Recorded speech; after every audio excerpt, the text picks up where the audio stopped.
এই কুরবানিটা গরু হোক খাসি হোক কুরবানি করবেন, যাদের ওপর আল্লাহ ওয়াজিব করেছে তারা দিবেন। তবে ভাগে কুরবানি দেওয়ার চাইতে একা কুরবানি দেওয়া হলো উত্তম। ভাগে কুরবানি দেওয়ার চাইতে একা কুরবানি দেওয়া কি উত্তম। ভাগে গরু দেওয়ার চাইতে একা একটা খাসি দিবেন, একলা একটা দুম্বা দিবেন। দুম্বা তো বাংলাদেশে নাই। একটা খাসি দিবেন, একটা ভেড়া দিবেন। কিন্তু যখন ভাগে দিবার যাবেন তখন কুরবানিটা নাও হতে পারে। কি জন্যে হতে পারে না? কারণ কুরবানি দিবার ভাগে দিবার গেলে মন এবং মান দুইটাই এক থাকা লাগবে। মন এবং মান বোঝেন? মন এবং মান। দেখা যাচ্ছে তিনজন মিলে কুরবানি দিচ্ছেন, তার মধ্যে একজন নামাজ পড়ে না। আচ্ছা দেখেন তো, কুরবানির যে দুটো আয়াত আমি বললাম, ইন্না সলাতি অনুসুকি, আগে কি নামাজ, আগে কি, তারপরে কি কুরবানি। আগে নামাজ না আগে কুরবানি? আগে নামাজ। তা যে লোক নামাজই পড়ে না তার কুরবানি হবে? আবার সূরা কাউসারের মধ্যে দেখেন, ফাসাল্লি রব্বিকা ওয়ানহার, আগে নামাজ তারপরে কুরবানি। এই জন্যে আপনারা যারা ভাগে কুরবানি দিবেন তারা খেয়াল করবেন যে লোকটাকে আপনি সঙ্গে নিচ্ছেন সে কি নামাজ পড়ে। যদি নামাজ না পড়ে তাকে বলবেন, আপনি ভাই তুই নামাজ যদি পড়িস তোকে আমার সাথে নেব, না পড়লে তুই যা। কারণ বেনামাজের সাথে নামাজের কুরবানি হবি না।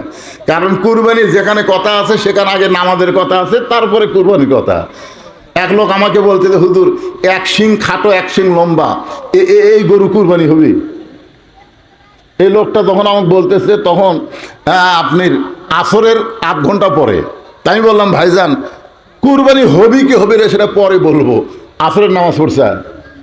তো করছে না হুজুর, গরু কিনবার আসে নামাজ হয়, গরু কিনবার আসে নামাজ হয়। আমি বললাম, তোমার ওই বেকা সিং আর খাড়া সিং, ছোট সিং আর বড় সিং, তোমার কুরবানি হবে না। কারণ নামাজ যার নাই তার কুরবানি হবে না। কথা বলেন হবে?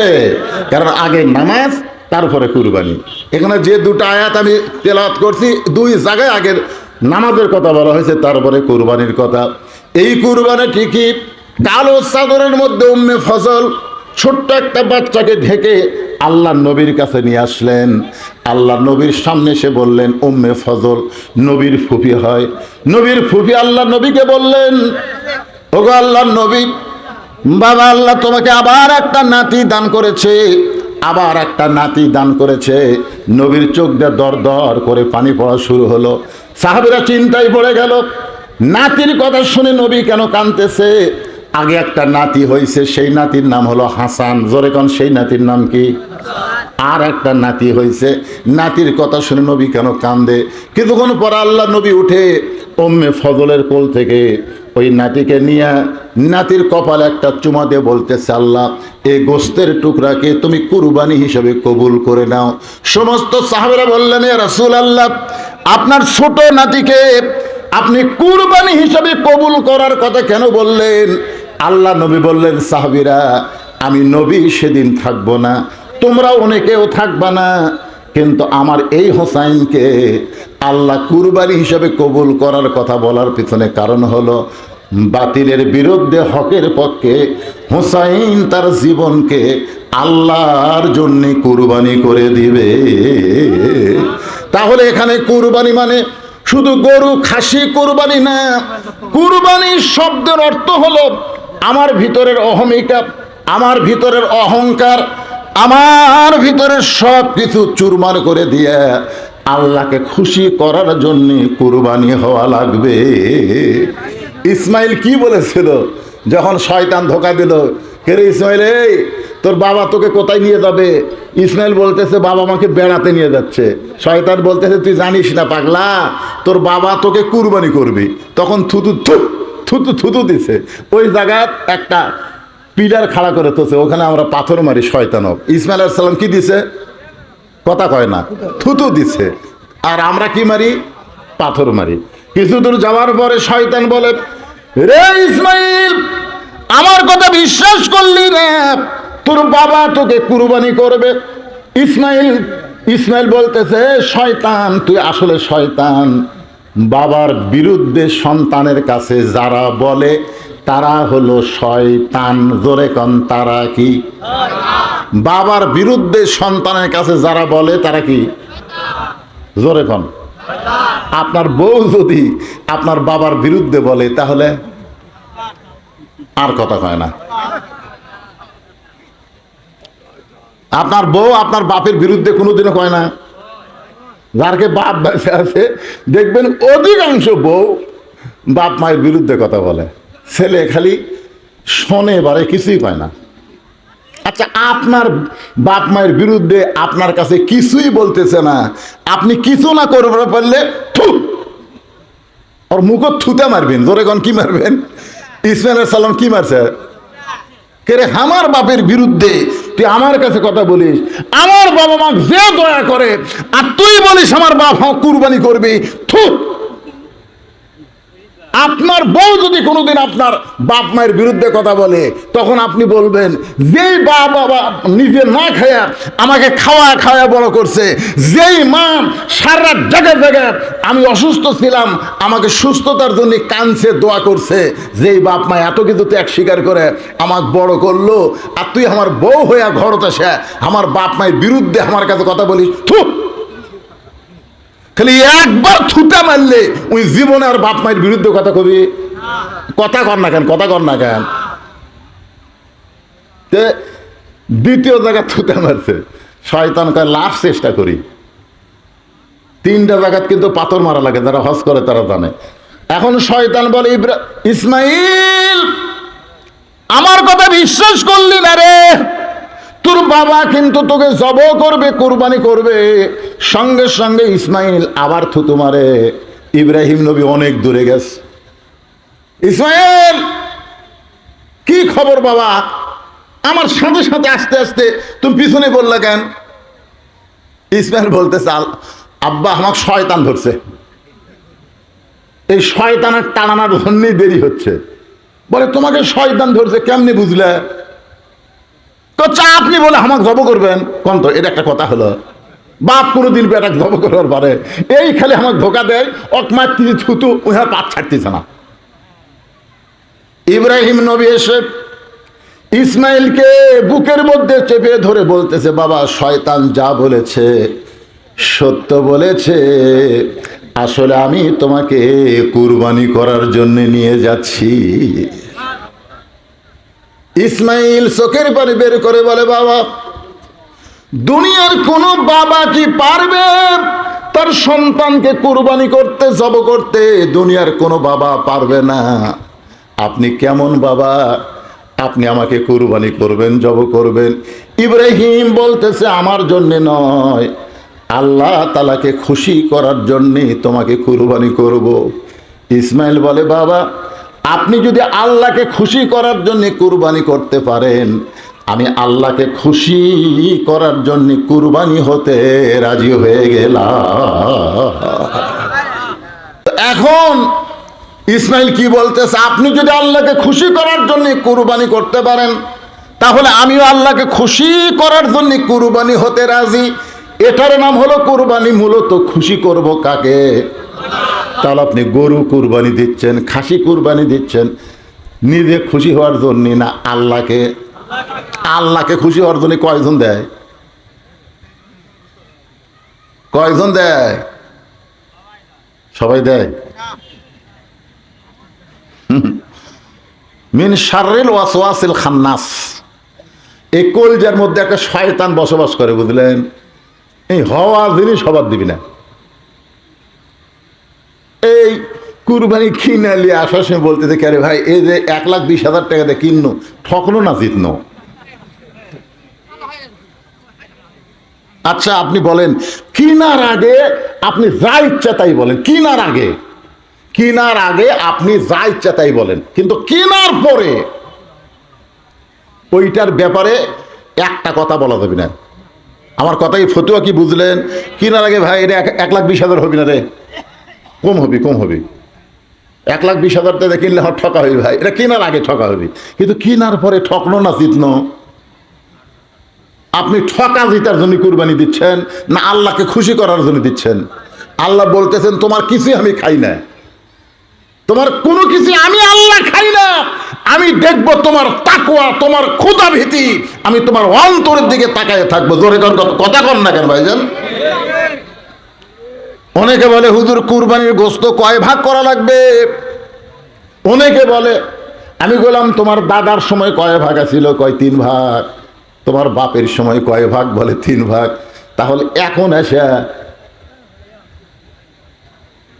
কতগুলো হুজুর করছে, হুজুর যে যদি কেউ যদি 1 লাখ খাবার পারে তা খাক। হায় হায়, মানে আমাদের মধ্যে এখন কত হুজুর হচ্ছে, হানাফি হুজুর, হাম্বলি হুজুর, আহলে হাদিস হুজুর, হেজাতি হুজুর, বহু জাতের হুজুর আছে না, কথা কর না কেন আছেন। এখন এই ফেসবুকও দেখে, মোবাইলও দেখে, আর একটা মুক্তি হয়ে গেছে। আমাদের মতন হুজুরের কাছে এসে কয় হুজুর কয় ভাগ করা লাগবি? তোর 4-5 লাত্তি মারা লাগবি রে। তোর দাদা কয় ভাগ করছে? কয় 3 ভাগ। তোর বাপ কয় ভাগ? তো তুই তার বেটা হয়ে এখন আবার নতুন কি হুজুর গোস্ত কি ডানি পল্লাতে ভাগ করা লাগবি না হাত আন্দাজে? তা হাত আন্দাজে ভাগ করছে, তোর বাপ বাপ কি দিয়ে করছে? ডানি পল্লাতে করছে, তুই হাত আন্দাজে করবি?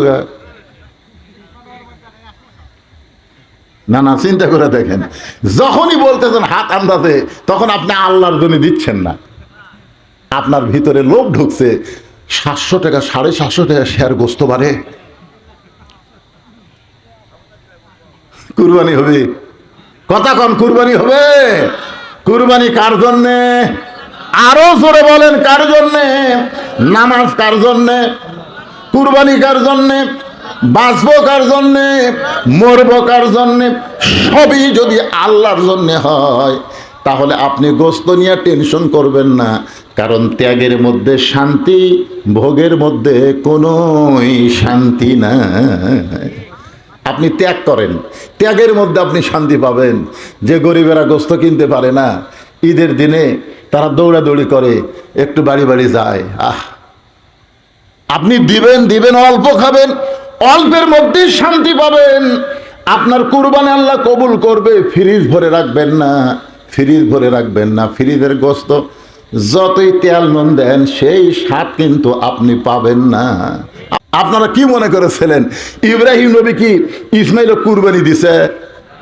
দিছে। কিন্তু রাস্তার মধ্যে কত ধোকা সেটা জানেন? এই যে আমরা হজ করবার যাই, যে শয়তানক পাথর মারি, এই যে শয়তানক পাথর মারা, এই শয়তানক পাথর মারার নিয়ম অনেক হাজি জানি না কি জন্য পাথর মারি। এই 3 জায়গায় ইসমাইলকে শয়তান ধোকা দিছিল, হাজেরাকেও ধোকা দিছে। যখন ইব্রাহিম আলাইহিস সালাম ইসমাইল নিয়ে আসতেছে না, ইতিমধ্যে শয়তান হাজেরার কাছে গেছে, একে হুজুর সাজিয়া, হুজুর হুজুর সাজে বলতেছে, তুমি যে তোমার ছেলে ইসমাইলকে তার বাপের সাথে দিয়ে পাঠালা, তুমি জানো ইসমাইলের খবর কি? তা হাজেরা বলতেছে কি খবর? বলে তার বাপ তা কুরবানি করবি। তা হাজেরা হাসতেছে আর বলতেছে, ওর বাপ কুরবানি করবি কেন? ওর বাপ যে ভালোবাসে, বাবা সন্তানকে যে ভালোবাসে, বাপ কোনোদিন সন্তান কুরবানি করতে পারে? তখন শয়তান বলতেছে আল্লাহ যে হুকুম করছে। তখন হাজেরা মুচকে মুচকে হাসে আর কয়, আমার যদি 1000 ইসমাইল থাকতো, আর আল্লাহর হুকুমে যদি আল্লাহ তার বাবা তার সন্তানকে কুরবানি করত, আমি একটা ইসমাইল না, আমি 1000 ইসমাইলকে আল্লাহর জন্য কুরবানি করার জন্য পাঠিয়ে দিতাম। জোরে কোন সুবহানাল্লাহ। শয়তান কয় ওরে বাবারে, এক ধোকা দিয়া তো কাম হবি রে। হাজেরা কয় শয়তান, আল্লাহ যদি হুকুম করে বাপ বেটা কুরবানি দিবি, সেটা আমার করার কিছু আছে? কুরবানি মানে খালি গরু একটা টানে নিয়ে এসে ছুরি মারলি না হয়ে গেল। বেনামাজেরা কিন্তু ফতুয়া ভালো জানে। যারা কুরবানি দিবার পারতেছে না, এরা বলতেছে কি জানেন? চাষ তলে কুরবানি হবি না, কুরবানি হবি না, কুরবানি বলে হবি না। তুই কুরবানি দিচ্ছু কয় না, তুই হবি না, ফতুয়া কেমনে জানিস? ও যে নামাজি বেনামাজি সুদারু ঘুষারু, ওরা 5 জন মিলে এক গরু কিনছে, হবি? মানে সুদারু ঘুষারু বেনামাজি নামাজি এই 5 জন মিলে এক গরু কিনে কুরবানি দিচ্ছে, কারণ হুজুর হবি? তাই বললাম তুই কি মুফতি? তো কয় না, তে হবি না, তুই কাটতে শুনলি। তাই হুজুর ফতুয়া দিছে। কোন হুজুর? কোন হুজুর ফতুয়া দিল? কই পূর্বপাড়া মসজিদের ইমাম।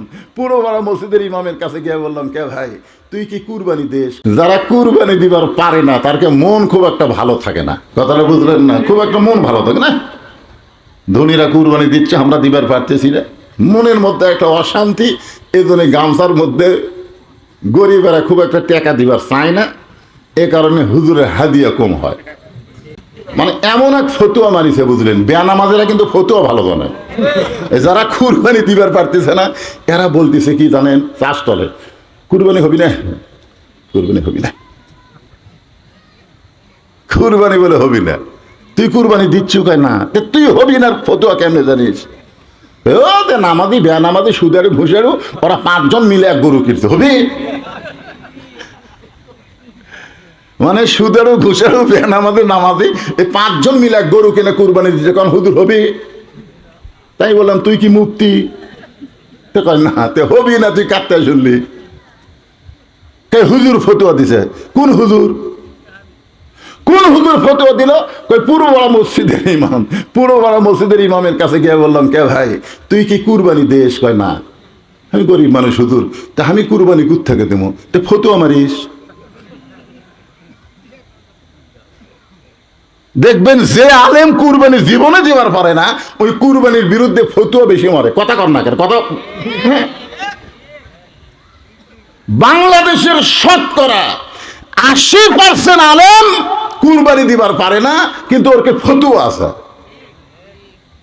কারণ বাংলাদেশের অধিকাংশ ইমামই তো গরিব মানুষ, মাস গেলে 6,000 টাকা বেতন পায়, ওই কুরবানি কোথায় দিবি?